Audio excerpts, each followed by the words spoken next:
Good morning. This is Bill from Europa, Naples, and today I have Andrew's fantastic track car.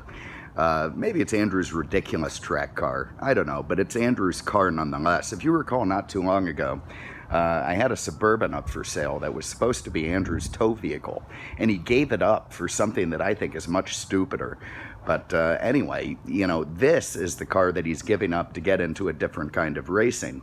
Every once in a while, about maybe as often as a new Star Wars movie comes along, Andrew's wife lets him, go to the track. Okay, yeah, sorry, Andrew's busy lifestyle gets in the way of his motorsports hobby, so he doesn't get to the track very often. But when he did, we'd all go together, and this is the car he would drive. This is a 2002 Mini Cooper S with the John Cooper Works package, and of course a few additional little bits and pieces we'll get into. In its, originality, it's a pretty fantastic car. It goes back many, many years as well. In 1961, a guy named John Cooper, a British race car guy, took these little economy cars, the Mini Coopers, and decided to make them a little sportier. He, tweaked and tuned the engines. He really boosted the horsepower to massive figures. They went all the way from 33 horse to 55. He expected to sell about 1,000 cars, and instead he sold about 25,000. So people really liked him. In fact, I think a few were used in bank heists and such. But, in 02 or 01 or whenever the hell this thing came out, Mini, as owned by BMW, revamped the Cooper, the retro styling thing was in, and they brought us this car, and half of the ones that came here were the S models, which had a supercharger as a bit of a go-kart for adults, a very well-handling car, very dramatic car, noisy, quick, fun to drive, felt much faster than it was. And, while that was great, it was also a problem. They needed to be a little bit faster to keep up with some of the competition. So in comes John Cooper's son, and he adds a new John Cooper Works version to the Mini, and here it is. What he did was tweak the engine, and he brought the horsepower from 164 all the way up to 200, so a little bit more significant. He did that with engine tuning. He ported and polished the heads. He ceramic coated the supercharger. Nothing on the suspension, all engine tuning, but a really nice job. And it made the thing much quicker and much more entertaining. So Andrew found one of those and then did a few more tweaks to make it a race version. So it's obviously sitting pretty low. It has coilovers on it.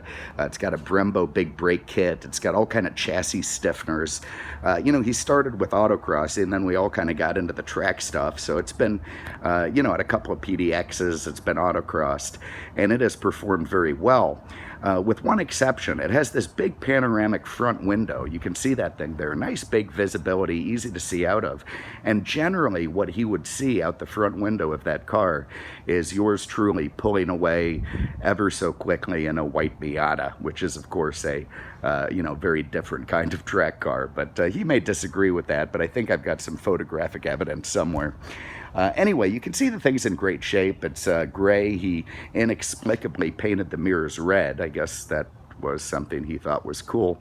And it has xenon headlamps. It's got these big ASA-looking wheels on it. The red mirrors look good. I admit it. They look fine. They kind of set the car off. It's got a white roof with a pano top.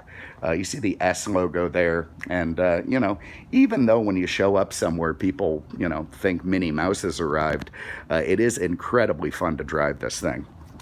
And then twice pipes at the back. All right, so let's start in here. This is the kind of stuff that gives away what this car has, that little John Cooper Works badge. Here you can see the added chassis stiffeners. You get a nice little cargo area in Mini Coopers. This is a Scroth harness, which works. It's specifically made for this car, so it goes with it. And what that does is clip into the back seat belts, go over the front seats, and it can tighten you in real tight, so when Miatas are passing you, you're not going to get too agitated and jump out. These seats also lean forward so you can have more cargo room and everything nice and proper back there. Like a little roof spoiler. Oh, okay. This is something that annoys the crap out of me. So Mini in 02, it's so British. When you need to open the bonnet, you have to go over to the right side and pull that lever right there. And then unless you're initiated, you're going to spend 15 to 20 minutes looking for the hood release, which is in this ridiculous position over here under the headlight. Another thing that's kind of weird on these early Coopers is the headlights went with the hood, so if you need to signal airplanes, not a problem. They're pointing straight up. Anyway, so here is the engine. And what this does is show you more about the John Cooper work stuff. It's badged with the S. It's got this little plaque showing that it is a Cooper Works thing. So again, 200 horse out of this thing. Pretty peppy. He also has another chassis stiffener here, which hasn't held up very well. I remember when this thing was new and shiny. And Chinese manufacturing. Also some kind of MSD ignition on it, you know. So even with all these little additions, he still couldn't outpull, you know, 125 horsepower Miata. Oh, okay, I'm sure he had his moments. Anyway, Andrew's actually a very good driver. You know, he is able to do in this thing, you know, much better times than most people would be able to. It's a front drive car. It's not exactly made for the long course at Sebring, but he did turn in some pretty incredible times. You can see it's got a nice system where the air goes in through here, comes in through the functional hood scoop. This thing really is quite a little race car. All right. Let's look inside. I like this old British style chrome cap as well. Very, very neat stuff. And push down on that, and there you can see the back seats. Now, one of Andrew's signature thing is redoing all the leather in this car, but the nice thing is he didn't have to. Every time he gets some old, I remember he bought like a 300,000 mile Focus ST. The car cost hundreds of dollars, and he immediately took it to the trim shop and put like $7,000 worth of Napa leather in it. So very, very strange cat. But that said, this thing came with nice leather, so he was a little bit sad. I don't think he had to do any of it. The thing was already pretty mint inside. I like the blue and black. Looks pretty cool, pretty sporty. Contrasts very nicely with the red mirrors and the white top.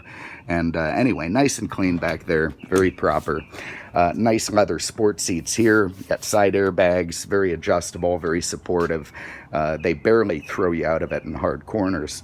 The door panel is so, you know, so mini. It's unlike any other thing. It's got this big, bizarre, you know, construct with this bar running in the middle, a place to put stuff, these strange little half-moon door pulls. It's got a big speaker system in there.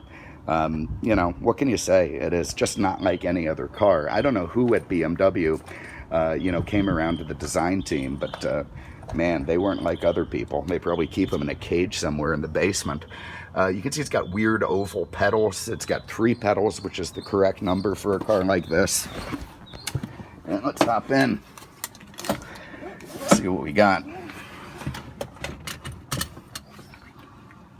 Okay, so sitting inside this car, the mini weirdness continues. Let me fire it up.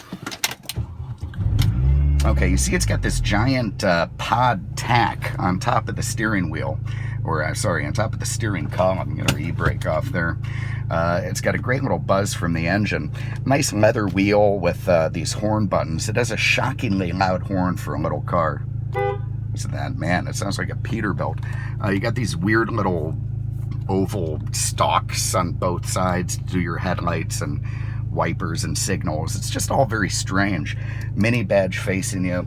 And then this ludicrous dinner plate of a speedometer over here. You see we've got an airbag light on. That's great. You know, Andrew does own a giant service department and dealership. So, of course, the cobbler's children have no shoes. I'm sure we'll be able to get that going before someone buys it. But anyway, you see just 88,000 miles on the clock. These great vents that could be out of a 70s Boeing. It's got some ridiculous Pioneer in-dash something that you can connect your phone to and yeah, whatever. It does have automatic climate control. The air conditioning works real well. The fan is incredibly loud. It has these guarded rocker switches with the chrome. This is all very early British. Looks like it's out of a Jaguar. So with the guards there, you can't get your fingers over to hit the other one by accident. All very neat stuff. These do your windows. They work good. This turns off your traction control, which I'm sure he had off all the time. Lock and unlock, an unused guy here, your fog lamps. Down here you've got some cup holders. Man, nothing else in the world looks like this. That even looks like Mickey Mouse. That the 2 ears and the face and a giant nose. 6-speed manual shifter. You got some mirror and heated seat stuff there. You got your e-brake. You got airbags up here. You got a giant glove box with more places to put cups. You know, I've seen these before in glove boxes. I don't know if they're for picnics or what, but let's say you put a can here and then you take a turn at 10 miles an hour. The can is gone. So I really don't understand the point of those, but maybe somebody could tell me. The picnic thing, the only thing that makes sense. Up top, you've got this big screen for the sunroof. Let's see if we get that open. That vents, and then it goes back. So nice big panoramic roof, including, you know, room for your Canadians to have some sunshine from the top there in the back. Let's get that closed again. And again, this is the view that Andrew had as he was following my Miata around the track, watching it get smaller and smaller. This is the very windshield that he was looking out of at that time. So this car is a little bit historical for me. Now I know how he felt. See if I can find a Miata on the road to follow. Nice little menacing growl from that four-cylinder. I think it's 1.6 liters, but it sounds like a lot more. And can you ever hear that supercharger? I haven't been in Peterbilt's with quieter supercharger whine. Oh boy, this car's too low. We ran over a pine cone and crushed it underneath the car. Alright, so let's see what we got here. I really do feel like some sort of a degenerate in this thing. Like, you know, people are definitely looking at me. It's one thing to do 120 on this road in a, you know, fairly new 911, but when you're in a Mini Cooper S, you know, with the, you know, slammed to the ground with red mirrors, people just look at you differently.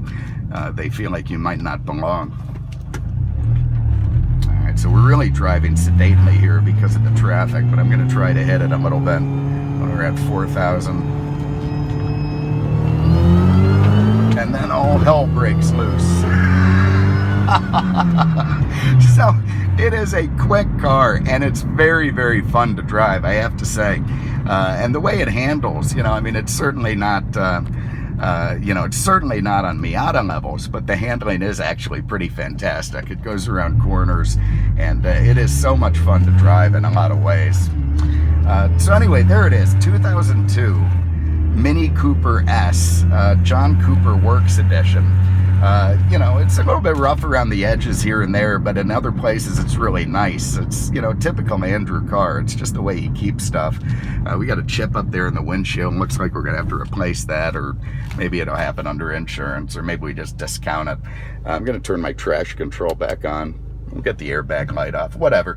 What a great little fun track car. It really is. So even if he's always second place to, you know, Bill in the Miata, at least he's having a lot of fun doing it, and that's important. So anyway, if you have an interest in owning this historical race car, give us a call, 239-649-7300, on the web at mercedesexpert.com.